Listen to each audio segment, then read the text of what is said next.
Qoftë lëvdu Jezu Krishti. Përshëndetje të dashur në vllazën e motra.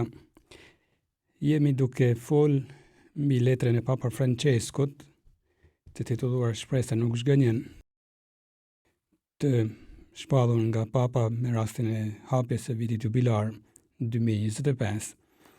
Dhe kemi arritur tek numri 22 i kësaj letret, ku jemi ndalë pak më gjatë në disa emisione rresht, sepse aty flitet për gjykimin e Zotit, qoftë gjykimin e secilit prej nesh në fund të jetës, por edhe gjykimin e gjithmarshëm. Dhe si tush përfitojmë nga kjo trajtesë që Papa bën mbi gjykimin për të zgjeruar pak bisedën tonë, katekezën tonë, mbi këto realitetet përtejme që na presin, që janë parajsa, purgatori ose ferri. Dhe do të flasim në këtë emision për ferrin. Pa tjetër nuk ka nevojë që të zgjatemi në trajtesa shumë të gjata, do të përpiqemi të themi edhe diçka mbi traditën e kishës, por jo edhe aq. Më shumë do të përpiqemi të shohim çfarë përbën më shumë ferrin, sipas mendimit të shkrimit shenjtë të kishës, pastaj dhe si shkohet atje, për të mos shkuar atje. Si më saktë mund të frenohemi gjatë jetës tonë që të mos përfundojmë në atë situatë, sepse mund të shkojmë me vetdijen tonë, por thash, të përpiqemi ta shohim edhe çfarë ndikon atëherë, që nëse dikush na nxit që të shkojmë në ferr. Gjaja që nuk ka diskutim është se kisha gjithmonë ka mbrojt faktin se ferri ekziston dhe se është i përjetshëm. Duhet të kemi shumë kujdes nga disa ide që marrin me mendje lehtësi edhe këtë mësim të kishës. Patjetër nuk duhet terror, nuk është ky, po e themi edhe më vonë, nuk është ky thelbi i mesazhit të krishterë, nuk është qendra e krishtërinimit frika për në ferr, por duhet të thuhet. Nuk duhet të përpiqemi të dalim më të mëshëm se Zoti, më të mëshëm se Krishti, që në predikimet e veta ka fol haptas mbi ekzistencën e ferrit. E Krishti vetë bazohej tek tradita hebraike që e kishte arrit tashmë bindjen e ekzistencës së këtij realitetit përtejm. Sikurse për lumnin e të drejtëve, të mirëve edhe besnikëve, parajsa, ashtu kishte arrit të pranonte në plotësi edhe ekzistencën e ferrit, e quajtun pra kështu ajo gjendja e shpirtit larg Zotit. Edhe pse në kishë ka pas njerëz që kanë me gjithë genialitetin e tyre kanë pas pak hezitim, prandaj e theksova këtë gjë që kisha nuk e diskuton, nuk e vën më ndyshim një realitet të tillë. Se ekziston ferri dhe se është i përjetshëm, sepse ka pas njerëz që me gjithë genialitetin që kanë pas e kanë vënë ndyshim.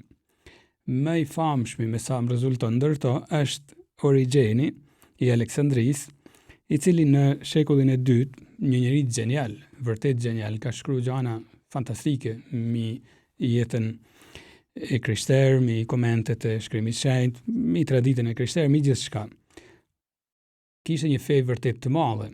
Në këtë aspekt ai kishte edhe besimin e madh në mëshirën e Zotit, se mëshira e Zotit është e pakufishme.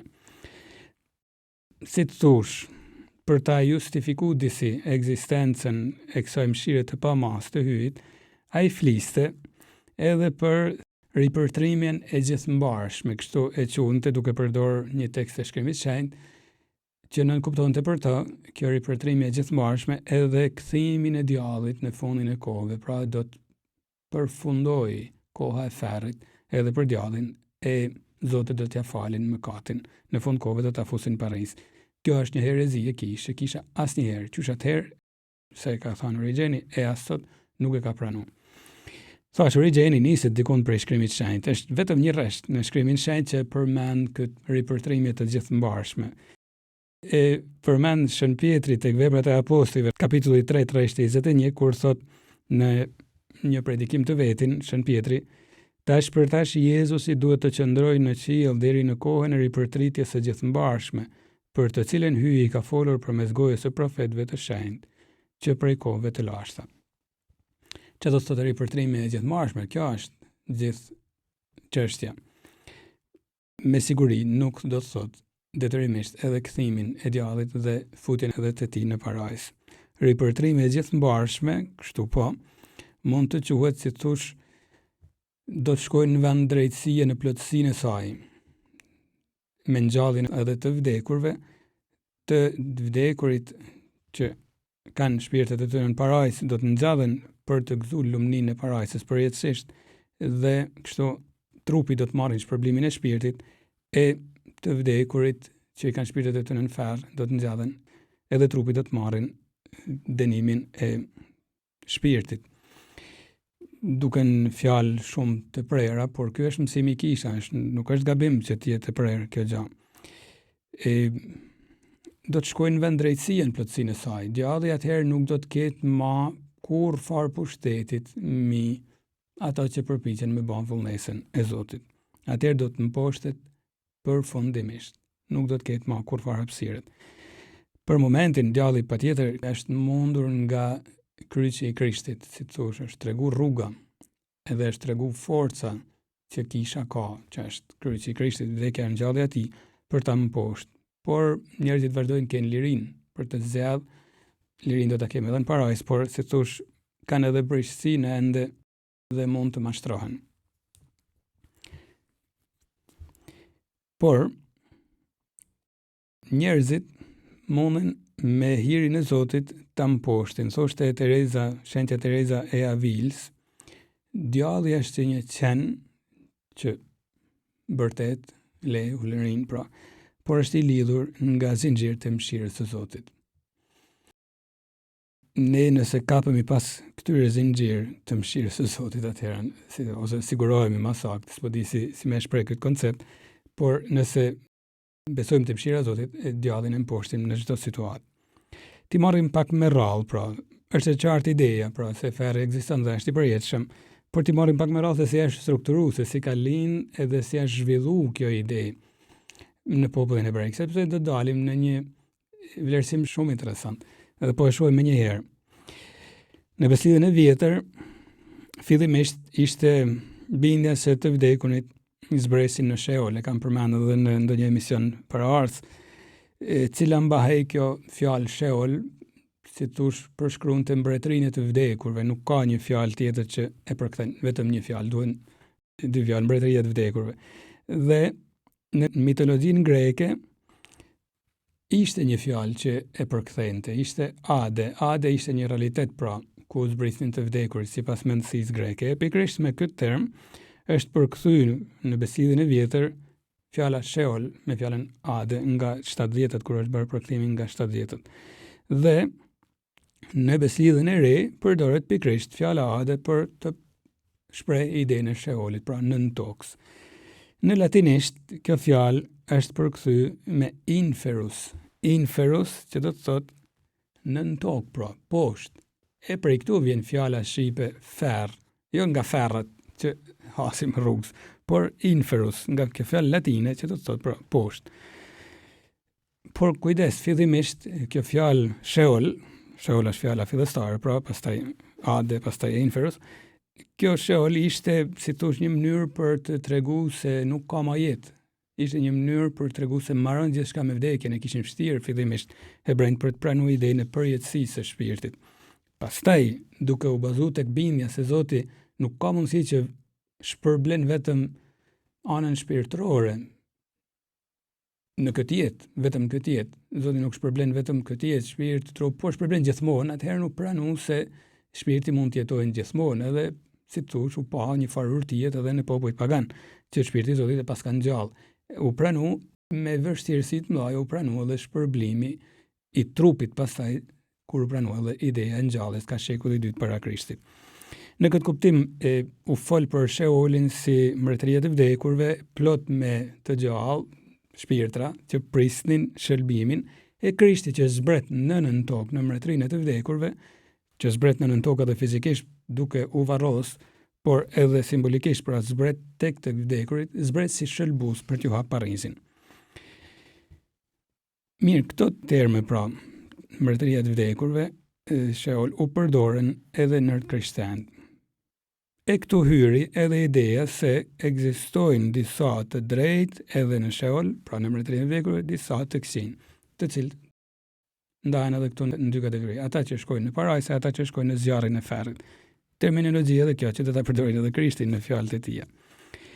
Por ka diçka, duhet thënë se fillimisht kur pranoi ideja e ferrit nga hebraizmi, ajo ishte edhe një farë kundër përgjigjet ndaj popujve pagan. Që do të thotë? Ferri dhe djalli fillun të merrnin tipare të kulteve që kishin popuj armiq përreth Izraelit, që mbaheshin si mkatnor më të mëdhenj edhe tradhtar të thirrjes që Zoti kishte bërë Abrahamit e përmes Abrahamit gjithë popujve, pra këto nuk e kanë pranuar thirrjen e Zotit edhe janë të gjithë të këqij. S'po mund të pa hap një klap interesant se si në ato zona këto koncepte përdoren edhe sot e kësaj ditit për të bërë luftra nga mamizorët. Pra, ideja se të gjithë janë të këqij përreth nesh, ne jemi më të mirë, është të shpjegu pak si marrë mrapsht. Por megjithatë, në këtë vështirësi për të pranuar zbulesën e Zotit që përmes profetëve ishte e qartë, por e manipulonin me politikat e tyre drejtuesit, në këtë vështirësi Zoti prap ka arrit të përçojnë një farë mënyrë edhe idenë e përjetësisë së ferrit, ekzistencës së ferrit dhe përjetësisë së tij. Djalli për shembull në bashkosit e Krishtit e dim shumë mirë quhej ndryshe edhe Belzebul. Perënia e mizave, pra e përkthen dikush. Që Belzebuli ishte një hyjni feniqe. E dim gjithat episodin kur i thon Krishtit ti do bën djajt me fuqinë e kryetarit të djajve. E Krishti përpiqet i binin se nuk është e vërtetë. Simon më thot, djalli atëherë do të ishte i përçam. Por donin ta banin me u duk Krishtin, interesant, shumë dinake si akuzë, jo vetëm si njeri që është larg Zotit të vërtet të zbuluar në Izrael, por edhe si tradhtar, sepse kishte të bante me perëndit pagane që ishte Belzebuli, pra ishte perëndinër popujt pagan për brim. Për Izraelin ishte djall. Dhe e akuzonin këtë formë, por thash është pasqyrë e një realitetit për ne, na ndihmon të kuptojmë se si është strukturuar kjo ideja e ferrit dhe e djallit. Shumë interesante ajo që gjejmë në librin e 2 të mbretëve të kapitullit 10, ku thuhet se mbreti Jehui, i cili e mori pushtetin në vitin 840 para Krishtit, donte të bënte një reformë shumë të madhe fetare. Ai jo vetëm që vrau krejt familjen mbretërore të ma parshme të mbretit Akab. Ky mbreti Akab kishte qenë shumë vite ma parë, shumë i tmerrshëm, sepse këtij ishte kundërvun fuqishëm edhe Elia, profet, kur ky mbret pra Akabi kishte bërë përpjekje, ja kishte arritë të fuste në Izrael kultin e perëndisë pagane të Baalit. Po mirë, mbreti Jehui, shumë vite ma vonë, donte të bante këtë reformë, dhe për ta zhdukur kultin e Baalit, shkoi e bani një masakër vërtet të madhe në Izrael me një pabesi shumë dinake, duke vrarë të gjithë adhuruesit e Baalit në Izrael, edhe shkatroi tempullin e Baalit. Shumë dinake sepse tha unë du ta lejoj kultin e Baalit, mlidhuni gjithë ju që adhuroni Baalin e i detyroj të vinin, e aty i vrau të gjithë me një kurth vërtet të mizore. Jo vetëm që i vrau të gjithë adhuruesit me të parë priftet e Baalit, por shkatroi tempullin, thuhet, dhe i holli rrënojet në një rrugë të afër. Një zell pak i çuditshëm, por ma fort se sa zell fetar ishte zell politik, donte të gjente një pretekst politik për të zhdukur të gjithë pretenduesit e mundshëm për fronin mbretëror. Kështu kuptohet. Por e justifikoj edhe këtu me një, si të thush, ngjyrim teologjik. Këtu, tek libri i 2 i mbretëve, tek ky kapitull i 10, rreshtat që më interesojnë janë rreshti 26 e 27, ku thuhen këto fjalë shumë interesante. E morën truporën e Baalit dhe e dogjen dhe e thërmun. Mandej e rënun shtëpinë e Baalit dhe e bën vendin e saj vend për të hedhur plehrat deri në ditën e sotme. Kjo fjala deri në ditën e sotme, ban me menu, kur është shkruar teksti, që flet për ka shekulli i 9 pra. Teksti në fakt është shkruar shumë vonë, ka shekulli i 6 mes shekullit 6 e 5 dhe i takojnë rreth 3 shekuj. Për 3 shekuj me radhë, ai vend ku kishin hell këto, ai prrui i madh si thosh, ku kishin hell këto meteorina, ishte bë vend për me hell meteorinat nga populli i Jeruzalemit e përreth. Ende kujtoj për 3 shekuj që janë shumë 3 shekuj, kujtoj si vendi i keq, vendi ku janë hell të këqit. Si thosh, rënojat e truporës e Baalit e ndoshta edhe kufumat e tradhtarëve të popullit të Izraelit, pra ato që kishin adhuru Perëndin e rrajshme të Baalit, kishin adhuru djallin, si thosh. Pra vendi ku zbret djalli dhe gjithë adhuruesit e tij. Nuk po e theksoj kot sepse na animon të shohim ecjen që kanë u. Në librin e Jeremis na tregohet se ai vend kishte filluar të përdorej edhe për një qëllim tjetër, shumë të keq të rrezikshëm. Edhe Jeremia ka prediku mes shekullit 7-6 para Krishtit, pra rreth minimumi 2 shekuj mas e kishte ndodhur kjo masakër, dhe ai thot se vendi ku hidheshin to meteorina nuk ishte ma vetëm vend meteorinash, por kishte filluar me që në Izrael gjoja ruhej në këtë periudhë të Jeremis, si të thush besimi na i hyj të vetëm, por liturgjit kishin filluar të përzihen me liturgji pagane, që kishte ndodhur. E të mërshme, por kështu ashtë. Kishin filluar të banin edhe hebrejt flijime perënive, flijime të fëmijëve të vet. I diznin fëmijët, niznin të kjo lugin, pra. Kishin filluar të ndiznin zjarre mi altare të jashtëm normal, edhe aty të flijonin edhe fëmijët e tyre si popujt pagan. E kjo i tërbote profet. Qa ndodhte plus kësaj? Kur shkonin në luftë dhe ktheheshin nga lufta, ushtar që kishin rënë në luftë, si thosh, duke qenë se vdekja mendohej si një fatkeqësi që e ka dënuar Zoti këtë vdekur në luftë, se përndryshe nuk do të kishte leju Zoti që të vdiste, atëherë hidhnin në këtë porru, si thosh, ku ndiznin edhe një zjarr për t'i djeg. Aty ishte ferri si mos hebrejve, ishte vendi ma, si thosh, ma i qartë për të tregu vendin ma larg Zotit. E të mërshme, por kështu ashtë. Jeremia në kapitullin 32, rreshti 35, e qunë këtë lugin, lugina Benenom, afër malit Sinai, pranë qytetit të vjetër të Jeruzalemit. Interesant, pra një vend, si të një vendodhje e sakt, fizike, që ka ekzistu. Edhe shkruan Jeremia profet, ndërtuan, thot Zoti nëpërmjet Jeremis, ndërtuan lartësi për nder të Baalit në luginën Benenom, për t'i kaluar në përzjarr bijtë e bijat e veta, për nder të Molokut, gjë që unë kurrën e kurrës nuk e kisha urdhëruar, as në përmend nuk kishte shkuar ta bënin një poshtërsi të tillë dhe Judën ta shpinin në mëkate. Si thosh, Zoti e qun fakrym, ju edhe pse doni të ruani gjoja monoteizmin, keni filluar të bani prap rritet e Baalit, e Molokut, që gjoja e refuzoni formalisht, por praktikisht jeni duke i hell në praktikë, edhe më kushtoni mu gjoja fëmijë, që unë se kam kërku kur një gjatë tillë. Flijimi i njerëzve ishte absolutisht i papranueshëm në teologjinë hebraike. Libri 2 i Kronikave, në kapitullin 28 shkruan: Akazi punoi edhe truporet të Baalve. Ky është ai që kushtoi kem në luginën e birit të Enomit dhe i kaloi në zjarr bijtë vet sipas dokës së shëmtuar të popujve pagan.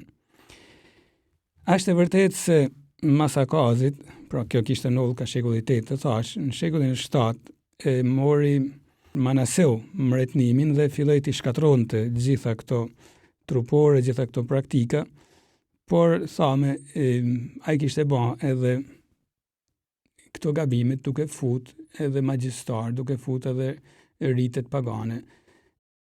Pse po e theksoj këtë gjë?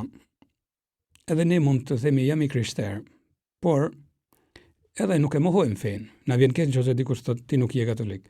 Jo, por ç'a bëjmë? I përzim nga një herë ritet absolutisht pagane, që i ndigjojmë për çdo ditë se ndalohen nga feja, i përzim në krishtenim.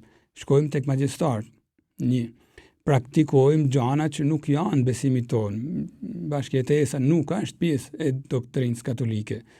O aborti nuk është pjesë e doktrinës katolike, është vrasje. O shumë gjana tjera, korrupsioni. Por themi jo, jemi të krishterë. Është e kotë, thotë, unë kur nuk kam thënë që një krishterë duhet bëjnë edhe këto gjana. E njëjta ankesë është në gojën e Zotit përballë këtyre gjëra. Ju e runi tashmë besimin tek unë, por e keni përzi jetën konkrete me rite absolutisht të ndalume prej meje, që janë krejtësisht pagane. Keni fillu me bë ferr qysh jetën këtu. E prandaj keni fillu me shpikë edhe ferrin në tokë. Jozia, një mret tjetër, janë detaje që mund të na lodhin pak, por shpjegojnë shumë se po e shohim sa afër do të na duken. Jozia mret që sundoi nga 640 deri në 609, e shkatroi edhe ai edhe një herë këtë vend të keq, por me eti thash në kujtesën e hebrejve.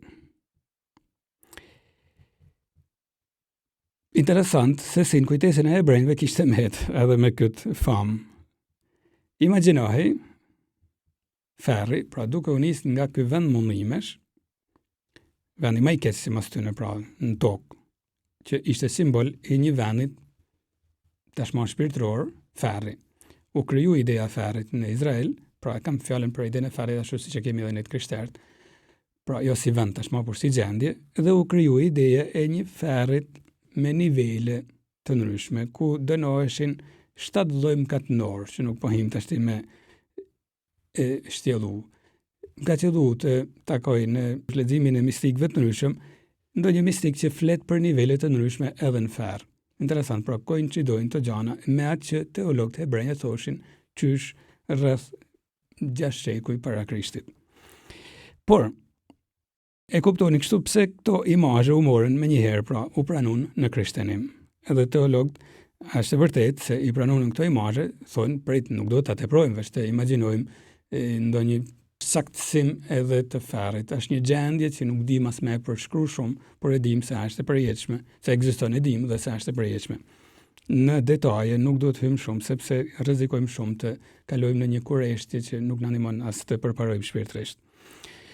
Por thash, u mor kjo terminologjia zjarrit edhe nga tradita e krishterë, nga vetë Krishti. E dini atë pjesën e famshme të Ungjillit, ku Krishti në Ungjillin e Mateut, kapitulli 18, rreth 8-9, duke folë për damin që ban shkanulli dhe nga shnimin në mëkat, thot, nëse dora jote ose këmba jote të çon në mëkat, prehi dhe larg vetes, është më mirë për ty të hysh në jetë pa dorë e pa këmbë, se me të dy duart e me të dy këmbët të plandosesh në zjarr të pasosur. E përdor Krishti këtë fjalë. E nëse syri yt të çon në mëkat, nxirre dhe flakë e larg teje, është më mirë për ty të hysh në jetë vetëm me një sy, se me të dy sy të hidhesh në xhehenën e zjarrit. Krishti përdor këtë fjalë sepse e dinte se gjithë dëgjuesit e vet kanë mend atë traditë shumë të lashtë hebraike dhe e kuptonin më njëherë. Por kujdesi, nuk duhet mendojmë se duhet presim kamën dorën në nxjerrim syrin. Teologët na vash, pra Krishti ka përdorur për të shpjeguar sa i dëmshëm është mëkati. Ne duhet të ndërpresim kontaktin me mëkatin. Është më mirë të mos gëzojmë disa gëzime në jetë se sa të përfundojmë ferr. Këtë po. Ajo që mund vëmë re këtu është tek ideja e zjarrit. Mos u tremni, por mund t'i bëjmë të arsyetime sepse e shohim se janë me vend. Ideja e zjarrit, ferrit, prandaj e zgjata me dashje bisedën, sepse në Izrael pas kalin prej një situatet konkrete, prej një masakret konkrete që pas ka ndodhur në Izrael, edhe një seri ngjarjesh që kanë ndodhur para e pas. Çfarë do të thonë? Zjarri i ferrit që ishte kjo lugina pra me këto vend plenesh dhe vend flijimesh e njerëzish, ferri është në tokë i krijuar për njerëzve. Çfarë do të thonë? Ne njerëzit kemi aftësinë t'ja bëjmë jetën ferr njëri tjetrit. E kjo nuk është pak ta dim se Zoti nuk e ka urdhëruar këto gjëra, sikur se ankoi nëpërmjet Jeremis profetit, s'kam urdhëruar që t'ja bëni jetën ferr, ashtu ankohet edhe sot e kësaj dite. Luftrat kanë ndihmu të kuptohet që është ferri, kanë bërë të shihet që është ferri. A nuk është e vërtetë edhe sot?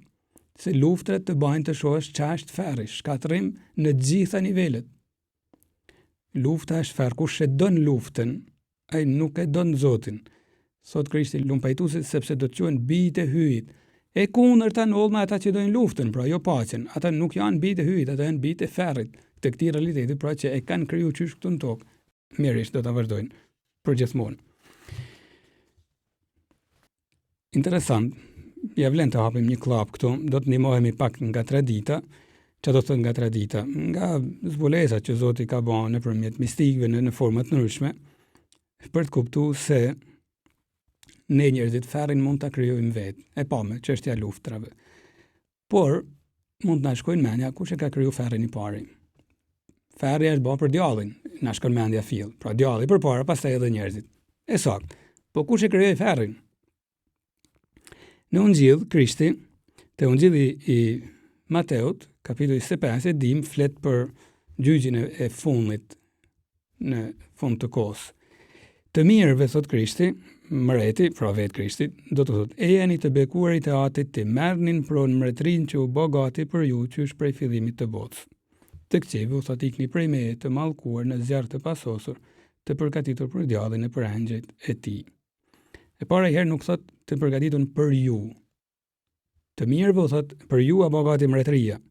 Po ferri për djallin e për angjëjt e tij, angjëjt ata që shkojnë pas, normal, por ishin shumë, nuk ishte vetëm një djallë që u rebelu.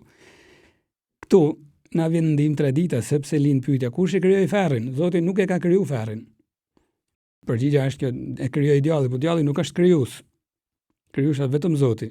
Ç'a bën djalli pra? Krishti e shohim çfarë do të thonë bukuria e zbulesës hynore, është shumë i kujdesshëm, nuk përmend fjalën krijim, përmend fjalën përgatitje. Çfarë do të thonë? Për ju thotë është bë gati qysh për fillimit botës mbretëria. Kurse ferri është përgatit për djallin e për angjëjt e tij, por nuk thot prej kujt është përgatit. Nuk thot është kriju, nuk thot prej kujt është përgatit. Kjo që po përpiqem ta them, më ndihmon një shembull e një egzorcistit shumë famshëm që ka ndrujet tashmë, por Atë Gabriela Morth, i cili një herë thot i thash gjatë një egzorcisti, që ishte edhe shumë eloquent në të folën dhe ka lënë shumë intervista, ka shkruar libra. Ky egzorcist dhe thoshte një herë i thash djallit shko në ferr, atje ta ka përgatit Zoti një vend, ta ka krijuar një vend të mirë. Edhe djalli u sollë, më tha ti nuk kupton asgjë tha. Pse? Nuk e ka kriju Zoti ferrin, e kush e ka kriju? Ferrin e kanë përgatit vetë. Po si, të gjithë ne kemi marrë pjesë në këtë përgatitje. Djalli vetë e ka shpik ferrin, e ka kriju sa për të sqaruar, por si thosh, e ka bën të linin duke u shkput nga Zoti. Edhe ferri është në thelb kjo, shkputja nga Zoti, të mos jetojnë me Zotin. E ferri vërtet i djallit është fakti që nuk është me Zotin, sepse krijesa pa Zotin nuk e ka lumturinë. Bile na kush, pak poetik që thot, por shumë bukur, ferri vërtet i djallit, vujtja ma e madhe e djallit është e ka pa një herë fytyrën e Zotit kur ishte angjëll i mirë. Tash nuk e sheh më, edhe kjo është, edhe pse ai nuk e thot, por është vujtja ma e madhe e tij. Pak me poezi, por ka një të vërtetë brenda.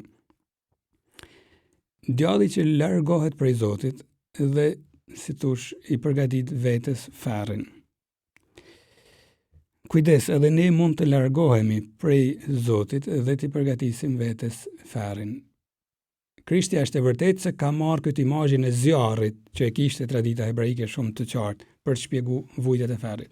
Por Krishti nuk ka dalë vetëm me atë imazh, është një rresht tjetër dikun te Ungjilli i Mateut, kapitulli 22, rreshti 13, ku thot për ferrin, atje është terr me vaj e kërcëllim llamsh. Pra ftoft tashmë. Herë thot zjarr, tash thot është ftoft. E din Krishti se ka kundërshtime në këtë terminologji, por ka një, si thosh, koherencë bazë. Vujtja e krijesës pa Zotin. Dhe duhet ta mendoj mirë këtë gjatë, të jetojmë pa Zotin qysh në këtë jetë, ne mund ta ndezim ferrin brenda nesh dhe ajo vazhdon pastaj në amshim. Shën Toma Akuinit këtë ide thoshte, ma forcë të nalemi tek imazhet e zjarrit e imazhet tjera, duhet të kuptojmë se vujtja më e madhe e dënumve është mungesa e pamjes së Zotit. Dhe vetdija se kjo mungesë do të jetë e përhershme. Megjithëse Shën Toma Akuinit ka thënë diçka shumë bukur që mendjet tilla e thonë. Ai kishte edhe vegime nga një herë, ndoshta edhe këto e kanë ndihmuar, por si teolog që ishte, nuk kishte nevojë shumë për vegime. Thoshte, megjithatë thotë, Zoti kur e ka pasur po lind ferri, si thosh, prej djallit, e ka treguar mirësinë e vet, duke mos lejuar që ferri të jetë aq i dhimbshëm sa e meriton djalli. E mu më vjen mend sa herë kjo frazë, kur shoh sa të kësijan edhe disa njerëz në format e jetës që bajnë, e meritojnë, jo vetëm ferrin, por shumë më shumë se ferrin, por Zoti ai mëshirshëm nuk e lën që ta vujnë aq sa e meritojnë ata. Mjafton të shohim nganjëherë politikët e korruptueshme që janë në këtë botë. Këtë gjë e ka thënë edhe një vegimtare e famshme, Shejtë Katerina nga Gjenova, që pohon këtë ide. Prandaj Shën Tomas si teolog do të kenë një edhe ai, edhe pse ka jetuar shumë para Shën Katerinës nga Gjenova, do të kenë një edhe vegimet ndryshme, por thash kjo është e interesh, e pohon këtë ide, pra se Zoti e ka frenuar që ferri mos jetë aq i dhimbshëm sa meriton djalli dhe kush e ndjek atë. Sepse thoshte fal mëshirës së Zotit, thotë mundimet e ferrit nuk janë të pafundme, edhe pse ferri është i pafund. Pra si kohë, si përjetësi është edhe nuk e lë topi, por mundimet mund të jenë edhe më të mëshme, vetëm e kanë ardhur mëshira e Zotit. Sa të mëshme janë, e dim sepse ka folë shumë, keni dëgjuar shumë edhe në traditën e kishte gjitha, por Zoti edhe aty e ka shtrenjë si të thosh gjithë pushtetësinë e vet. Por si ka mundësi që ferri është i tillë, pra kaq i keq, domethënë gjithsesi i keq, me gjithë frenimin që ka bërë mëshira e Zotit, sepse mistikët e tjerë flasin për mundime vërtet të mëshme. Dhe po i shohim disa frazat e ndonjë mistikut. Qa e prolloi ferrin? Djalli si e prolloi ferrin? Nga krenaria e tij. Nga krenaria e tij dhe më e keqja është ai vazhdon të jetë krenar. Djalli thot vetes, sikur do t'i thoshim ne sot modern, unë kam pas kurajon të rebelohem. Ju të tjerë të zdini gjë. E kështu bajnë edhe modern të thotë, unë kam kurajon të rebelohem në mësimit tradicional të kishë. Unë kam kurajon të bajnë një jetë të shturën. Ju të tjerë të shkretit të skuptoni që është bukuria e jetës. Edhe një djalë që ka shumë lidhje jo të pastra, afektive, vajzat shumëta, i duket vetja sikur ka mërrit të bajnë një gjë që nuk e bajnë të shkretit që skuptojnë gjë që është jeta. E vërtet është shumë ndryshe e dim, por pas ka diçka djallëzore në këtë krenari. E ndoshta ferri i djallit tregon edhe marrëzinë e tij, se si nuk din të dalin nga kjo vorbull krenariet. Ati i duket mirë që rrin aty, i duket bukur, sepse ma mirë t'jem këtu, se sa ti nënshtrohem Zotit që më imponon rregulla andaj e këtej. Me Zoti i shkreti nuk është se imponon rregulla, ai dashurisht përndan, por djalli rebelohet dhe kjo përban rënien e tij të tmerrshme. Ferrin e tij të vërtet, vetja e tij është ferri i tij i vërtet. Në librin e Isais, shumë interesant, e shihni kemi filluar duke folur për ferrin, po flasim për djallin, por lidhen këto gjëra. Në librin e Isais, profet flitet, edhe pse në nivel simbolik, për ramjen e djallit. Është një rresh shumë i bukur. Në kapitullin 14, rreshti 12 deri në 15, thuhet: Po si mundet të biesh nga qielli, o dritësjellës, biri i agimit. Po ndalem këtu, sepse fjala dritësjellës mund të përkthehet Lucifer, luce, fero me sjell, ti që sjell dritë. E këtu metin traditën e kish, pra se prisi i djallit mund të quhet Luciferi, që ka një emër konkret me sa duket, edhe egzorcistët e thojnë. Po lexoj edhe një herë, pra, si mundet të biesh nga qielli, o dritësjellës, biri i agimit, ushtrove për dhe, ti që shtroje për dhe, popu janë mban. Ti që të thoshte mendja jote, në qiell do të ngritem, lart për mbyjjet perëndis, do të ngris stolin, do të rri në malin e tubimit, në skaj të veriut, do të ngjitem përsipër resh, do të jem por si lart i Zot. Kur që zbriten në tokë, u plandose në fund të homnerës. E dim se djalli ka qenë engjëll i mirë, nër më të mirët, ky Luciferi bile, nër më të mirët e Parisit, jo Luciferi në kuptimin ferra, pra ishte Lucifer, pra sjellte dritë kudo që shkonte, nër më inteligjentët, por e humi këtë dritë, e humi këtë lavdi që sillte, sepse krenaria bani të veten.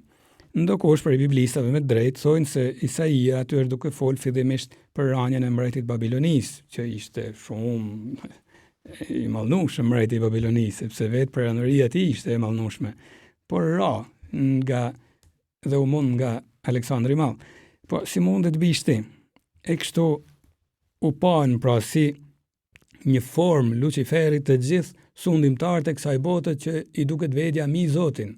Edhe djalli filloi të mendojë për djallin, pra duke pa djajt e shumt që bajnë si perëndin këtë botë. E shihni lidhjen e fortë që ekziston edhe me jetën konkrete. Krishti vetë bileth nuk e mohon ramjen e Satanit, to që Satanit që do të thotë kundërshtar. Kur apostëve u thot në Ungjillin e Luks, e shikoja ka binte Satani, por sirfeja prej qiellit. Edhe Krishti flet për ramjen e tij pra. Librin e Zbulesës, kapitulli 12, rreth 77 deri në 9, edhe aty flitet për këtë ramje. Atëherë filloi lufta në qiell. Mikaeli dhe engjëjt e tij luftonin kundër dragojit, me engjëjt e vet edhe dragoj ra në luftë, këtu djalli quhet dragoj, por nuk fitoi. Për ta nuk pati më vend në qiell, dhe dragoj gjarë për i vjetër që quhet djall, Satani, nga shnjësi i mbar botës, u holl poshtë. Interesant pra se si djalli bjen poshtë, flitet për ramjen e tij. Nuk dihet se si kanë holl para kohës patjetër, Shën Toma Jakuini thot kanë holl në çast, sepse duke mos qenë trup që mund të turbullohet nga emocionet, mishi, gjaku, djalli si shpirti i pastër e djajt, sepse janë shumë, ata që i shkun pas, e ka ditë shumë mirë që është duke mungu dhe ramja e tij ka noll në çast. Bibla nuk flet shumë për këto gjëra, sikurse nuk flet shumë as për arsyet e këtij rebelimit, por flet edhe këtu pak tradita, dhe tradita thot se Luciferi me engjëjt e tjerë, kur mësunen për planin e Zotit që të krijojnë kohën, krijojnë gjithësinë, krijojnë edhe njeriu, dhe ma vonë biri do të bëjë njeri, këtu nuk e pranoj. Si ti do të bëhesh njeri, do të jesh edhe krijesë e unë me të përkul ty, nuk e pranoj. Nuk të shërbej ma. Këtu fillon rebelimi i djallit e këtu ram. Pra nuk pranoj përvujtrimin e Zotit. Nërklapa edhe necën kur nuk pranojnë përvujtrinë, bukurinë e përvujtrisë në jetë. A nuk është e vërtetë se fillon ferri? Ndoshta jo për ne, por për rreth nesh. Krenaria bëhet ferr për tjerë. Këtu, pastaj e dim se na kthehet kundër, por kështu filloi ferri për djallin. Ndonjë egzorcist e ka thënë këtë gjë një herë, po tregoj një përvojë personale, pa shku larg, një herë vetë unë isha duke biseduar me një egzorcist, po më tregonte se si funksionon riti, dhe thoshte gjatë ritit të egzorcizmit, lexoj edhe ndonjë pjesë të Ungjillit, ku djalli e shoh se kur ka pushtime që janë shumë të rralla, mos u freksoni, por na ndihmojnë për me shtu fen të gjana. Dhe kur lexoj Ungjillin, djalli gjithmonë shqetësohet. E sidomos thoshte, më ka noll që e shoh se djalli shqetësohet kur lexoj kapitullin e parë të Ungjillit të Gjonit, ku flitet në një formë fantastike për në fillim ishte fjala ishte në hyrje, fjala u bë njeri, banoi ndër ne për mishërimin pra. E sidomos nëse aty thot prej djajve është Luciferi, ai nuk e pranon hiç kur lexoj këtë kapitull, sidomos e tërbohet krejt. Du të dal dikon tjetër që po tregoj edhe këtu një përshtypje time personale. Me aq sa di, në takimet e tyre masont, le të japin vesh gjithë ato që rendin pas masonerisë, a thu se është ndonjë ide thjesht shpirtërore, ideologji që hajt se nuk është e keqe. Mason paskan në ato lozhat e tyre, në takimet e tyre, momente kur vërtet fillojnë eventualje edhe kapitullin e parë të Ungjillit të Gjonit. Sepse me sa duket ka një ndikim të qoflargut pas pikërisht të Luciferit edhe të skuadrës tij. E urrejnat atë përvujtria të madhe të Zotit. E si pasojë urrejnë edhe përvujtrinë botë. E shikoni se masont janë vende ku në një farë piket bëjnë edhe kushte djallit, pra premtime djallit, dhurime, i dhurojnë atij. E kjo është shumë e rrezikshme. E kujtoni atë që thash në fillim, ku mbretët e Izraelit edhe pse thonin kemi Zotin anekte, fillon të praktikojnë rite magjike, të thrasin shortar në tempull, të marrin, fillon ta përzinë, Zoti thotë kur si kam thënë këto gjëra. E shikoni pra këto njerëz edhe sot të kësaj disa afër duken pra, edhe pse ishin 7-8 shekuj para Krishtit. Pra edhe sot duket se ne i duam njeriu, i duam njerëzit. Papa Benedikti XVI thoshte Antikrishti gjithmonë do të shfaqet si promovuesi i madh i njeriu. Edhe ne e duam njeriu, por nuk e duam kaq të përvojt. Ne e duam paqen. Duhet të shkatrojmë disa qytete, por duam paqen në fundit. Promovojnë abortin sepse duhet të promovojmë bukurinë e marrëdhënieve seksuale, sepse ato pastaj shtatzania gjëra krijojnë probleme. Jo, pse duhet i promovojnë? Pse nuk duhet të futemi në prizmin e duhur edhe të shikimit të këtyre marrëdhënie? Por jo, për të duk si shpëtimtar të dashurisë, atëherë bëjnë edhe gjëra të tilla, vrasje të tilla, sepse në fund ka një rraj satanike. Duhet të kenë shumë kujdes. Ata që shkojnë te masont e ata që shkojnë te magjistarët, sepse djalli pastaj kërkon plaçken e vet, si një pushtues që kërkon plaçken e luftës, djalli kërkon plaçken e vet, zakonisht është shpirti që kërkon. Përveç fatkeqësive të tjera që i provokon rrugës. Kërkon shpirtin është e mundur që të mposhtet me lutje, pa pas nevojë ndoshta edhe për egzorcizma, por edhe për ato, por është e mundur, por është shumë e vështirë sepse ku ngul rajin, rajti ngul kur ti e plen, aty është shumë e vështirë për ta shkuar pastaj, sepse ai thot vetëm kalan ty këtu. Duken gjana si një bëjnë dy, por një ashtu janë. Kujdes. Ku largohet Zoti, afrohet djalli, ku afrohet djalli, afrohet ferri, sepse afrohet krenaria e jeta pa Zotin. E jeta pa Zotin është ferri edhe për njeriu. Pra, kështu djalli përpiqet ta shtyjë njerëzimin në rebelimin ndaj Zotit, ndaj dashurisë për njëri tjetrin. Kështu, e shohim lidhja shumë e fortë. Kisha e ka pas prandaj për këtë arsye shumë qartë se i duhet të përballet me forcat e të keqes. Prandaj Shën Pauli për shembull në letrën drejtuar Efesianëve në kapitullin 6 shkruan këtë fjalë: Forcohuni në Zotin dhe në fuqinë e pakufishme të Tij.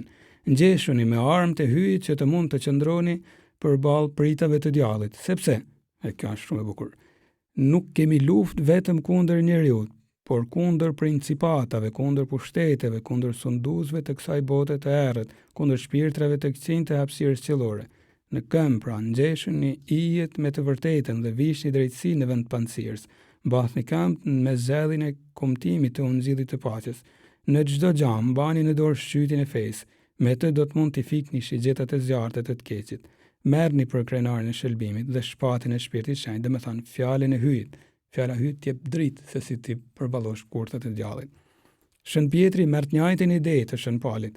Në letrën e tij të parë, kapitulli 5 thotë: Jeni të përkurm dhe rrini zgjuar, armiku juaj djalli, por si luan ulëritës ende këndej dhe andej duke kërkuar këtë përpi, të fort në fe kundërshtoni, duke e ditur se po të njëjtat vujtje i psojnë vëllezërit tuaj në fe të shpërndar në përbot. E Shën Jakobi, në kapitullin e 4 të letrës tij, thot kundërshtoni djallit dhe do të largohet prej jush. Afrohuni hyjit dhe ai do t'ju afrohet. Pra ikni djallit se aty e ferri, afrohuni Zotit. Aty është parajsa. Shën Ignaci Loyols, të në shekullin 16, shumë ma vonë pra këtyre tekste, por njeri prej atyre që mbahet si ekspert për dallu edhe dinamikat e shpirtit, dinamikat se si vepron shpirti i Zotit dhe si vepron shpirti i armikut, djalli, shkruan e quajnë armiku, nuk e quajnë miku, djalli nuk është mik i jetës tonë. Shkruan tek ushtrimet shpirtërore këto fjalë: armiku ynë, djalli, pra sillet si një komandant ushtrie që ka ndërmend të pushtojë të shkatërrojë një qytet. Kur fillon të rrethojë atë, shikon mirë muret, shqyrton hol krejt fortesën dhe pastaj e sulmon në pikën e saj më dopt. Kështu edhe armiku i natyrës njerëzore i merr shqyrtim të gjitha virtytet tona, ato hyjnoret, kardinalet, pra kryesoret dhe moralet. Pastaj na sulmon dhe përpiqet të na pushtojë përmes asaj pike ku e ka parë se në lidhje me shëlbimin tonë të amshuar jemi më dopt. E ku jena më dopt në fe, aty ku thojmë se ito s'kam nevojë të ruhem. Kujdes, ai është shumë dinak. Nuk bën zhurmë. E me drejt na kush ka thonë, dinakria më e madhe e djallit është me na mush mendën se ai nuk ekziston. Ai nuk e ka problem se ti e mohon, se kështu punon në heshtje. Ti nuk ruhesh pastaj. Kujdes, fjala djall do të thotë përçarës. Edhe ai dëshiron me fut përçamje me Zotit edhe njeriu. E ku ta shohim se kanë filluar këto përçamje, ta dim se është putra e tij. Edhe pse nuk mbehet putra, është e butë, por është e tij, edhe ka pasoja përçari. Kush mjall përçamje ka hyrë në sintoni me djallin e përsëris, kështu ka fillu ferrin. Bile mund t'ja kalojnë edhe imagjinatës së djallit. Kujdes, nuk do ta nënvlerësojmë këtë pjesë. Sepse ne kemi edhe fantazinë, edhe djalli ka fantazinë, por kemi shumë gjana dhe pastaj mund të fuqizohemi. Më vjen mend një herë Shën Antoni Tabat, njëri prej hetërëve të shkretinës, më i famshëm ndër to. Në shekullin e 4 thuhet një herë djalli që tunon të sa herë, por shkoi për të tunuar atë ditë dhe iki tha, nuk e ke vendin këtu. Këtu banon Zoti, thot Shën Antoni. Po iku i thot. Por kur të predikosh, thuju njerëzve të mos milan gjitha fajet muj, thot. Sepse ne e bëjmë vetëm gatin e pastaj djalli ç'a më bën. Kujdes, hym sintoni me ta, por pastaj e xham e ja kalojmë. E nuk e vëmë më ndërgjegjen në punë në formë të nërshme. E kjo pastaj hap rrugën për fal. Pastaj kjo ideja më shtyn djalli, do të kemi shumë kujdes. Djalli nuk ka interes me na shty tepër. Ai ka interes me na bën rrugën gati. Ti bëjmë na mëkatet ka interes, sepse atëherë kemi përgjegjësi shkojmë ferr. Nëse i bën ai, faji është i tij para Zotit. Ne s'kemi faj, shkojmë parajs. Ai nuk e don parajsën për ne. Prandaj duhet ta vëmë ndërgjegjen në funksion sepse kemi përgjegjësi për veprimet që bëjmë. Ndërgjegja. Lidhje me ferrin që jemi duke folë, po kthehemi pra. Shën Jeronimi, mësuesi kish i famshëm nga Iliria jon, thoshte se në ditën e gjyqit njerëzit, a din çaj mundon? Njerëzit janë të munduar thot nga ndërgjegja e tyre dhe i kanë fytyra të djegura nga zjarri të cilin ata vetë e kanë ndjesë. Si thosh ndërgjegja jon sillet kundër nesh. Papa Inocenci III në shekullin e 12 ka shkruar një shkrim që u bë i famshëm për kohën dhe thoshte këto fjalë: kjo dhimbje e ndërgjegjes, pra aty në ferr, është kaq e madhe, ky rishikim i jetës është kaq i mundimshëm, sa që shpirti e ndjen veten të turbulluar fuqishëm dhe pothuajse të detyruar me urry vetveten, sepse fillon ta gjykojnë vetveten në mënyrë të saktë. Funksionon edhe gjyqi i Zotit, e kemi thënë, është kjo, nuk është se Zoti na çon ferr, po Zoti na vën parë të vërtetën e jetës tonë, që aty me sa duket nuk mund ta shmangum më. Edhe ndërgjegja jon na pa ditë. E çfarë pa ditni, thotë sepse funksionon aty në formë saktë, është mirë ta vëmë punë përpara, në ndritën e mëshirës Zotit, se cili prej nesh është kaq trim sa thotë, unë kam ndërgjegjen e pastër. Asnjëri. Ta kërkojmë mëshirën e Zotit, e kjo pastaj e bën ndërgjegjen të funksionojë vërtet mirë, sepse është pjesë e ndërgjegjes të rrinë kontakt me Zotin. Kjo ishte thirrja e Adamit edhe Evës, të rrinin kontakt me Zotin, që pastaj e humbin këtë kontakt e fillojmë gati. E ne duhet të mos të lëmë të humbim këtë kontakt. Të dëgjojmë zanin e ndërgjegjes, e kjo mësohet qysh në këtë jetë. Kam dëshirë të sjellë në klapa shumë shpejt një episod, një pjesë të një filmit që më pëlqen shumë dhe që në famulli nga njëherë me të rinjt e kemi parë dhe jemi përpjekur edhe ta bëjmë si objekt bisedet. Parajsa ekziston vërtet, është titulli i këtij filmit, Heaven is for real. Shumë film i bukur, i bam nga protestantët, shumë bukur, për një ngjarje në Amerikë ku një pastor kishte një fëmijë që shkon në fill vdekjes, por kthehet dhe shpëton mrekullisht, por ky fëmijë fillon të thonë se kam qenë parajsë, bëhet një buje e madhe mediatike. Në fund pranohet pastaj, patjetër, sepse janë shumë gjëra që ky fëmijë thotë që s'kishte mundësi se ishin sajesat të tija, por në fund në gojën e personazhit kryesor që është baba i këtij fëmijë, regjizori ka vënë këtë monolog shumë të bukur. Edhe thot, kam një pyetje thot për ju të pranishmit këtu thot. A ka qenë Coltonin parajs fëmia i tij 8 vjeç? Po thot, ai besonte pra. Sepse i herë thonë si beson ai, po, edhe ky thot. Në parajsën që hyi ka paraqitur. Parajsa ekziston. Sepse ne themi se sikur parajsa do të ekzistonte vërtet, të gjithë do të banim në jetë të ndryshme. A nuk e themi kështu? Por a do të jetonim vërtet jetë ndryshme? Vërtet? Pra, thojmë, bëme sikur të ishte parajsa, ta kemi një argument sigur që parajsa ekziston, unë do të bëhem më i mirë. A thua është e vërtet? Shihe se e ke parajsën brenda vetes. E vazhdon personazhi kryesor me këtë fjalë. A nuk e kemi parë tash me parajsën në të qarën e parë të një fëmije, në kurajon e një miku, në duart e një infermiereje apo të një mjeku, në dashurinë e pafund të një prindi. A nuk e kemi parë tashmë ndonjë rrezë parajse, e megjithatë ne në vend të saj gjithsesi kemi parapëlqyer, pothuajse gjithnjë, ferrin e urrëties dhe të frikës. Edhe në këtë jetë, çuditërisht, ne shkojmë me zgjallim të jetojmë në urrëtie, të jetojmë në frikë, ndërkohë që shohim se kemi mundësinë të jetojmë shumë ndryshe. Jo në urrëtie, por në dashni. Sa bukur është, e shohim parajsën e dashurisë, por mund ta mohojmë. E njëjta gjë, me sa duket ndodh edhe në çastin kur zgjallim ferrin përjetësisht. Kujdes, ferri nuk është një realitet simbolik. Predikimi i ferrin për kishë nuk është një predikim simbolik, është diçka reale. Thuhet se kur Zoja ju shfaqsi në Fatima në vitin 1917 3 fëmijëve të vegjël, në një prej vegimeve Zoja, nga dora e Zojës doli një rrezë që ra mi tokë dhe u bani të shohin ferrin. Fëmijët tregojnë më vonë, na kapi një tmerr i madh, thotë, duke patur shpirtrat që vunin në flak të ferrit, të gjitha djajtë se si i banin të vunin edhe më shumë i vunin ato për vete, por na mbante vetëm zani i Zojës, thotë zani Amel i Zojës, që thotë mos keni frikë, jam unë me ju. E Zoja u mësoi aty atë lutjen e famshme që e kemi në rozare. O Jezusi im, na I fal mëkatet tona, na shpëto prej flakës së ferrit dhe çoj në qiell të gjithë shpirtrat, por sidomos ata që kanë më shumë nevojë për mëshirën tënde. Dhe e lutim. Zoja na ka mësuar këtë orat në Fatima. Shetja Faustina Kowalska, edhe këtu më ndihmon shumë të paraqesim atë që ajo pa një herë në një vëgim mi ferrin dhe po bashkëndajmë. Thjesht po lexoj sepse ka një qartësi vërtet fantastike. Edhe më habit gjithmonë se si Zoti I kësaj shenjtreshet që ka vdek vetëm 33 vjeçë I ka dhënë kështu lloj vëgimesh, kaq të qarta, kaq të thjeshta për të kuptuar, por edhe kaq të thella. Shkruan ajo. Sot në udhëheqjen e një engjëlli kam qenë në thellësitë e ferrit. Është një vend mundimesh të mëdha në tërë hapësirën e tij, tmerrsisht e madhe, pra hapësira tmerrsisht e madhe.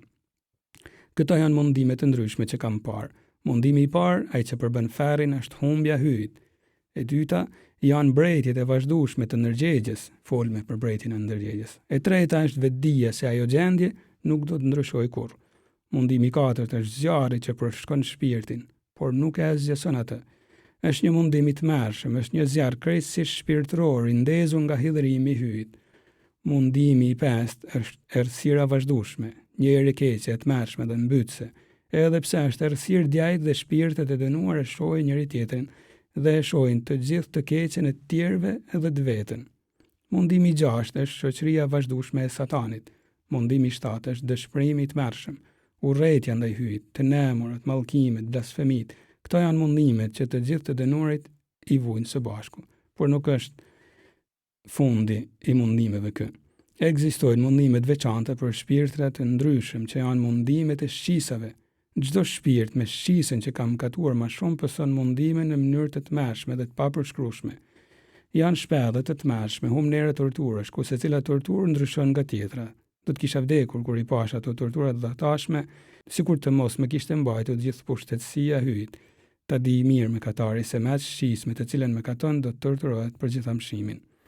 Po e shkruaj këtë me urdhër të hyjit, në mënyrë që asnjë shpirt të mos justifikohet, duke thënë se ferri nuk ekziston. Apo që askush nuk ka shkuar ndonjëherë atje, dhe askush nuk e di se si është ai.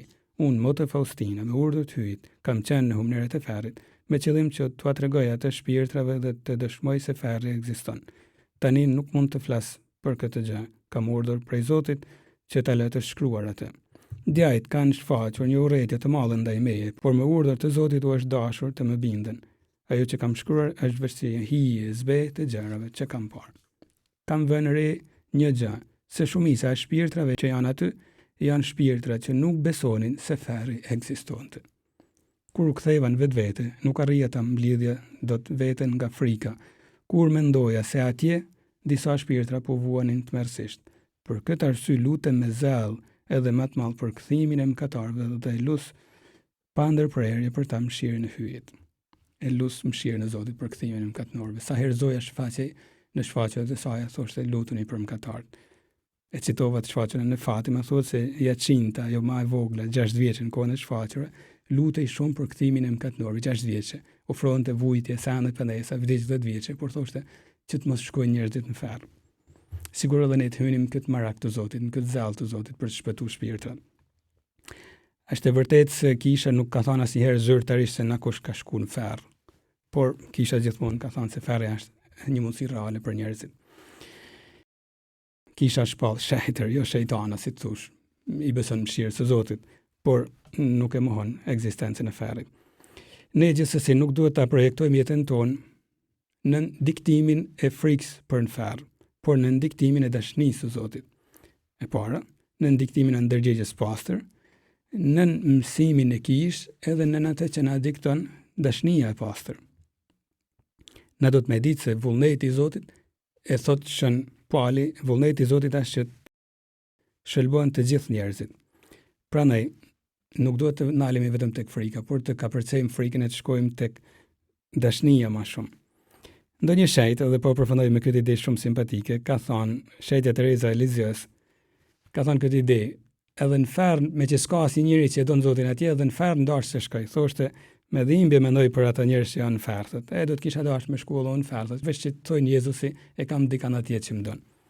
Pra, tregon se e kanë kapërcyer frikën e ferrit, sepse dashuria e Zotit ishte më e madhe.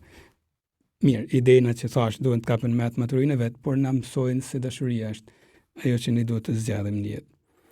Te kurorza mëshirës hyjnore, Jezusi i ka mësuar Faustinës edhe ne këto fjalë që po i marrim edhe si lutje së bashkut. Mëshira hyjnore që na mbron prej flakës së ferrit, ne shpresojmë në ty. Mëshira hyjnore që i zbut vujtit e purgatorit, ne shpresojmë në ty. Mëshira hyjnore, ëmbëlsia dhe gëzimi i pamatshëm i gjithë shenjtërve, ne shpresojmë në ty. Ju bekoft, hyj i gjithë pushtetshëm, Ati, Biri e Shpirti Shenjtë. Amen.